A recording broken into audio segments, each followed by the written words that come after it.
நமது அனுதின மன்னாவின் இன்றைய தியானம் இதோ. ஒரு குழந்தையின் நம்பிக்கை. இன்றைய வேதாகம பகுதி லூக்கா 18 வசனங்கள் 15 முதல் 17 வரை.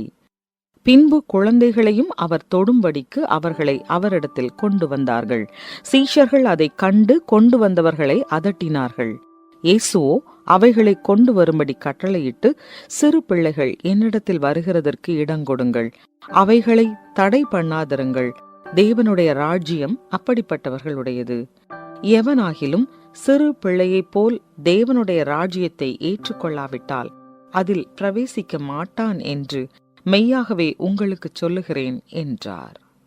குறிப்பு வசனம்: சிறு பிள்ளைகள் என்னிடத்தில் வருகிறதற்கு இடங்கொடுங்கள், அவைகளை தடை பண்ணாதிருங்கள். லூக்கா 18:16.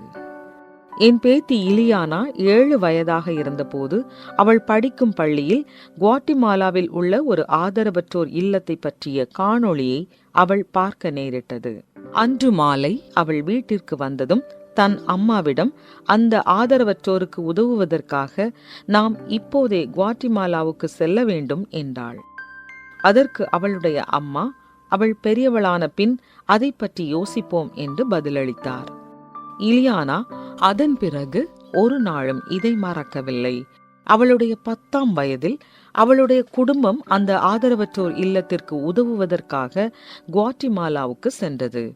2 ஆண்டுகளுக்கு பிறகு அவர்கள் மறுபடியும் சென்றனர். இந்த முறை இலியானா படிக்கும் பள்ளியில் உடன் பயிலும் 2 மாணவர்களின் குடும்பங்களையும் அழைத்துச் சென்றனர். இலியானாவின் 15ஆம் வயதில் அவளும் அவளுடைய அப்பாவும் மீண்டும் குவாட்டிமாலாவுக்கு சேவை செய்ய சென்றனர். சிறு பிள்ளைகளின் ஆசைகளும் கனவுகளும் பெரியவர்களின் சிந்தனையின் பாரத்தை சுமந்திருக்கவில்லை என்று சில நேரங்களில் நாம் நினைக்கிறோம். ஆனால் வேதம் அத்தகைய வேறுபாட்டை காட்டவில்லை.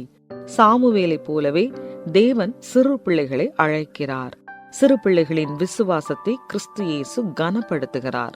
மேலும் அப்போஸ்தலனாகிய பரிசுத்த பவுல் ஜனங்கள் இளமையை குறித்து அசட்டை பண்ணாதபடிக்கு இளைய விசுவாசிகள் இருக்க வேண்டும் என்று கூறினார். எனவே நாம் நம் பிள்ளைகளை வழிநடத்த அழைக்கப்பட்டுள்ளோம். அவர்களின் விசுவாசம் நம் அனைவருக்கும் ஒரு முன்மாதிரி என்பதை உணர்ந்து அவர்களுக்கு இடரல் செய்வதை குறித்து கிறிஸ்து எச்சரித்துள்ளார் என்பதை புரிந்து கொள்ள வேண்டும். குழந்தைகளிடம் நம்பிக்கையின் தீப்பொறியை காண்பது பெரியவர்களாகிய நம் வேலையை அது தூண்டும்படி உதவுவதாகும். தேவன் நம்மை நடத்துவது போல கிறிஸ்து இயேசுவை நம்புவதற்கும் அவருக்காக சேவை செய்வதற்கும் அர்ப்பணிக்கப்பட்ட வாழ்க்கையை நோக்கி அவர்களை நாம் உற்சாகப்படுத்துவோம். இந்த நாளை நீங்கள் கடந்து செல்லும் போது இந்த கேள்விகளை சிந்தித்து பாருங்கள்.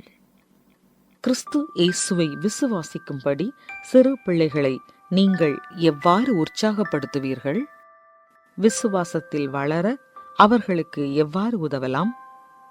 நாம் ஜெபிப்போம். அன்புள்ள பரலோக தகப்பனே, உலகில் உள்ள சிறு பிள்ளைகளுக்கு கிறிஸ்துவாகிய நீங்கள் தேவை. உம்மை நம்பும்படி அவர்களை ஊக்குவிக்க உதவி செய்யும். ஆமென். இன்றைய தியானத்தை கேட்டமைக்கு நன்றி. தினமும் வேதாகமத்தோடு இணைந்து பயணிக்க எங்கள் சேனல் குழுவில் சேருங்கள்.